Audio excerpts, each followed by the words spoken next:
ఇల్లు కొనడానికి ఇదే సరైన సమయం. వర్షాకాలంలోనే ఇంటిని ఎంపిక చేసుకోవాలి. లీకేజీ వంటివి వర్షాకాలంలోనే తెలుస్తాయి అంటున్న నిపుణులు. వర్షాకాలం ఏ పని చేయాలన్నా కొంత ఇబ్బందే. ఎప్పుడు వాన పడుతుందో తెలియదు. తీరా బయటికి వెళ్ళాక వర్షం పడితే ఇక అంతే సంగతులు. మిగతా పనులను పక్కనబెడితే వానాకాలంలో ఇంటిని కొనేందుకు కొనుగోలుదారులు పెద్దగా ఆసక్తి చూపించరు. నిర్మాణరంగ సంస్థలు సైతం తమ కస్టమర్లకి కన్స్ట్రక్షన్ ప్రాజెక్టుని చూపించేందుకు ఇష్టపడవు.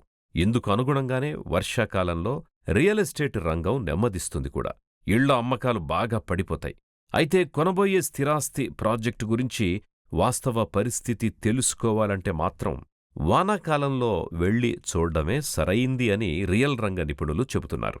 కొత్త ఇంటిలో నిర్మాణ లోపాలేమైనా ఉన్నా, వర్షానికి ఎక్కడైనా లీకేజీలు అవుతున్నా అప్పుడే ఆ విషయం తెలిసిపోతుంది.